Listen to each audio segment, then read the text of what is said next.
আসসালামু আলাইকুম। SI education পক্ষ থেকে আপনাদের সবাইকে স্বাগতম। আজকে আমরা ক্লাস করব নবম ও দশম শ্রেণীর সাধারণ গণিত বইয়ের 16 অধ্যায়ের উপর।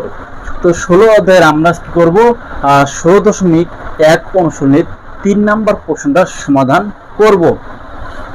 দেখো এই 3 নম্বর প্রশ্নের মধ্যে কি বলছে, একটি সমদ্বিবাহু ত্রিভুজের পরিসীমা 16 মিটার এর সমান সমান বাহুর দৈর্ঘ্য ভূমির 5/6 অংশ হলে ত্রিভুজটির ক্ষেত্রফল নির্ণয় করো। তাহলে দেখো এখন আমাদের জানতে হবে সমদ্বিবাহু ত্রিভুজটা আসলে কি। দেখো কোথায় আছে, যে কি আছে লেখা আছে সমদ্বিবাহু ত্রিভুজ। কি আছে আমাদের সমদ্বিবাহু ত্রিভুজ।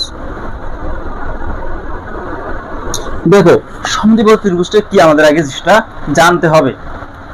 তো দেখো এই যে প্রথমে কি আছে সম, এই সম মানে কি বোঝানো হয়েছে সমান, কি বোঝানো হয়েছে সমান। আর দ্বি মানে কি দুইটা, দ্বি মানে কি হবে দুইটা, আর বাহু মানে কি বাহু। তাহলে আমরা এই জায়গায় কি বুঝতে পারলাম, দেখো যে ত্রিভুজের দুইটা বাহু সমান হবে তাকে আমরা কি বলতে পারবো, সমদ্বিবাহু ত্রিভুজ বলতে পারবো। তাহলে আশা করি তোমাদের সমদ্বিবাহু ত্রিভুজে আর কোনো সমস্যা থাকবে না। তারপরে বলছে কি, দেখো পরিসীমার লেখা একটা আছে, দেখো পরিসীমা, এই যে পরিসীমা লেখা আছে, এই পরিসীমার অর্থ কি বোঝায়। তো যে কোনো একটা ত্রিভুজের, মনে করো একটা ত্রিভুজ হচ্ছে এরকম ত্রিভুজ,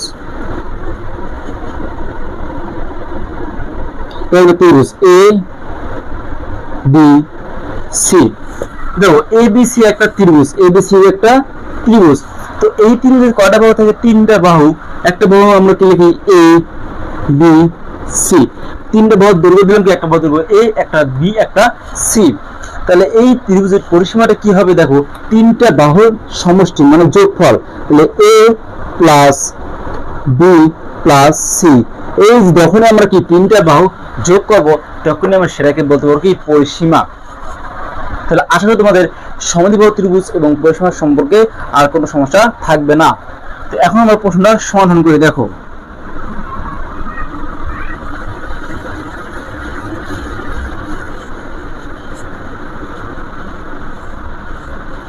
প্রশ্ন সমাধান করি, সমাধান।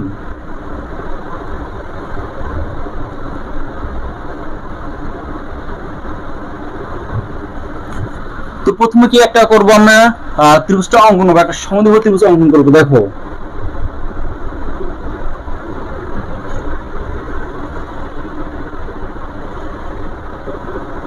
এ বি সি, এটা কি আমাদের সমদ্বিবাহু ত্রিভুজ।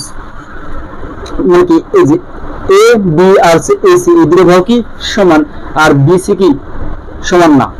দেখো আমরা লিখতে পারি কি,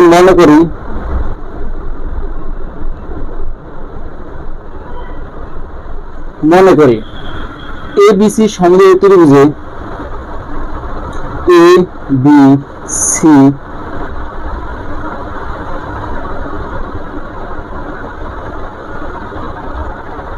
সমদ্বিবাহু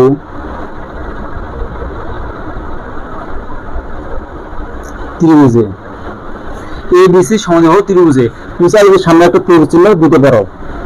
তাহলে এ বি সি সমদ্বিবাহু ত্রিভুজে সমান সমান বাহু দৈর্ঘ্য আমরা কি লিখবো, এ বি আর কি এ সি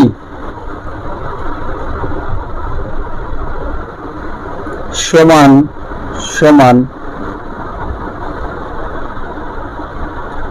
বাহুর দৈর্ঘ্য কি হবে, A B, A B equal কি হবে এ সি, হচ্ছে ভূমি দৈর্ঘ্য, ভূমির দৈর্ঘ্য। তো ভূমি দৈর্ঘ্য আমরা কি দিতে পারি, আমরা ধরি কি এটা এক্স মিটার, কি ধরি আমরা এক্স মিটার, ধরি কি আমরা ভূমি দৈর্ঘ্য এক্স মিটার। তো তো এখন আমাদের প্রশ্নে কি বলছে দেখো, বলছে যে কি এর সমান সমান বাহুর দৈর্ঘ্য ভূমির কত হচ্ছে 5/6 অংশ, মানে ভূমির মানটা যদি হয় x মিটার, তাহলে আমরা লিখতে পারি কি x এর 5/6 অংশ হচ্ছে কি আমাদের সমান সমান বাহুর দৈর্ঘ্য। তাহলে প্রশ্ন মতো আমরা লিখতে পারি কি দেখো,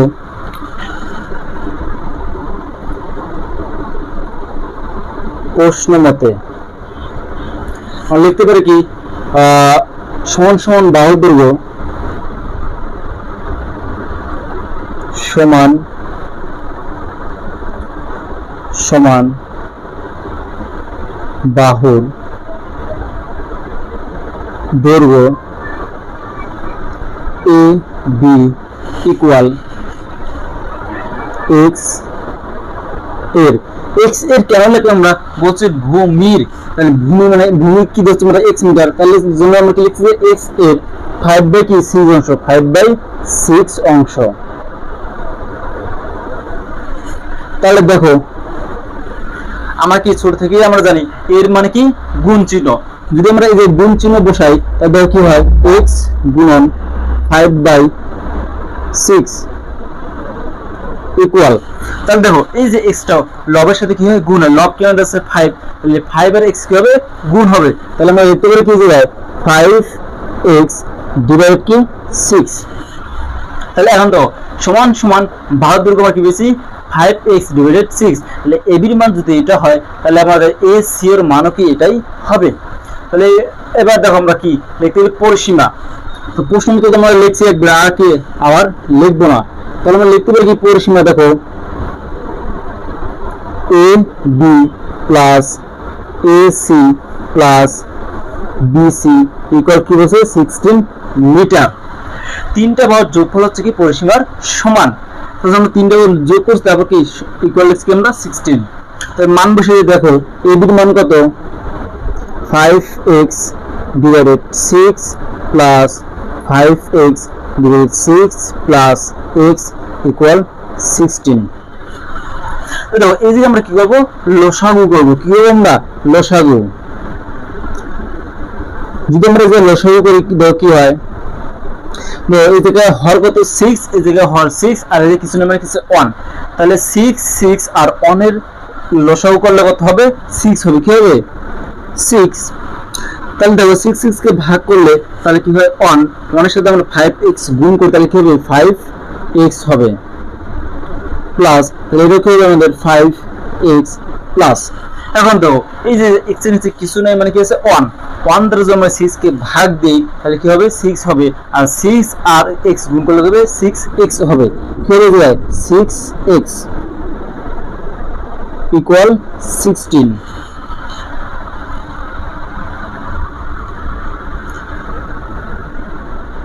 বা তাহলে দেখো আমরা যে লিখতে পারি কি 5টা x 5টা 10টা আর 6টা যোগ করলে 16টা x, তাহলে লিখতে পারি কি 16x ইকুয়াল 16 প্লাস কি 6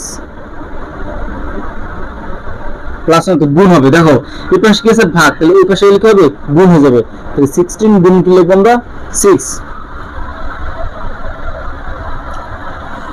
এবার আমরা এই যে করি দেখো, তাহলে দেখো এই যে x এর সাথে 16 কি আকার আছে গুণ আকারে, তাহলে ওই পাশে গেলে কি হবে ভাগ হবে, তাহলে আমরা লিখতে পারি কি দেখো x equal 16 into 6 divided 16 equal x equal, তাহলে দেখো 16 ক্যান্সেল হলে কি থেকে যাবে 6, তাহলে x এর মান কি পেলাম আমরা 6। ভূমির দৈর্ঘ্য আমরা কত পেয়েছি 6 মিটার, তাহলে আমরা লিখতে পারি কি ভূমি 6 মিটার, তাহলে ভূমি কত পেয়েছি আমরা 6 মিটার, তো দেখো ভূমি 6 মিটার পেয়েছি। এবার সমান সমান বাহুর দৈর্ঘ্য মানটা বের করি, তাহলে দেখো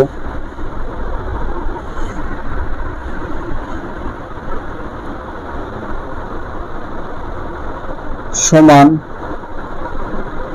সমান বাহুর দৈর্ঘ্য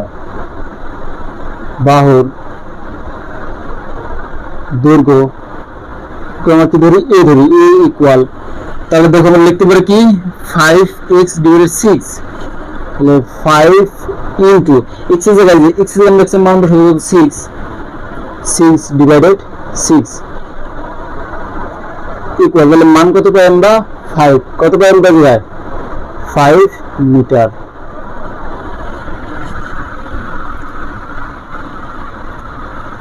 আর এই যে ভূমিটাকে আমি ধরতে পারি কি বি ধরবো, আমার কি ধরবো যায় বি লিখবো, তাহলে ভূমি বি ইকুয়াল 6 মিটার।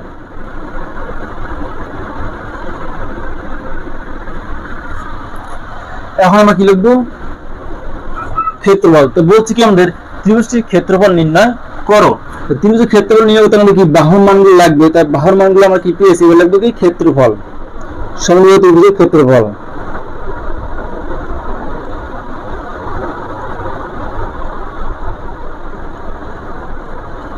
সমবাহু ত্রিভুজের ক্ষেত্রফল ইকুয়াল সমবাহু ত্রিভুজের ক্ষেত্রফল কি হচ্ছে 4, সমবাহু ত্রিভুজের ক্ষেত্রফল হচ্ছে কি b divided 4 root 4a square minus b square. তো এখন আমরা কি করব মান বসিয়ে দেব ইকুয়াল b মান কত পেয়েছি আমরা 6 ডিভাইডেড 4 রুট 4 ইনটু a মান কত পেয়েছি আমরা 5 স্কয়ার মাইনাস 6 স্কয়ার। আমরা ক্যালকুলেশন করি,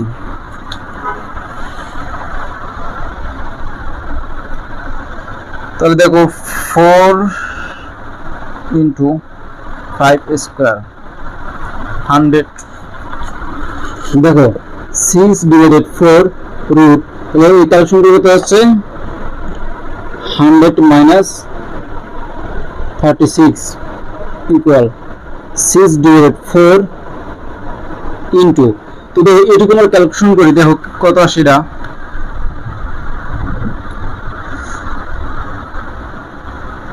100 মাইনাস 36, তাহলে এটা আসে কি root 64 equal 6 divided 4 into root 64 কত আসে 8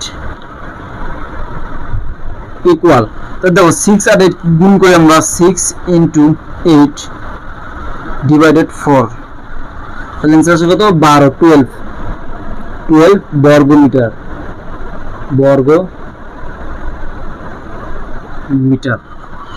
তাহলে आंसर কি হবে আমাদের 12 বর্গ মিটার।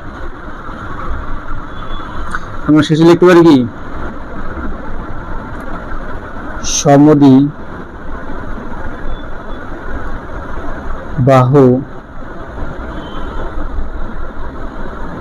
ত্রিভুজের ক্ষেত্রফল 12 বর্গ মিটার। শেষ।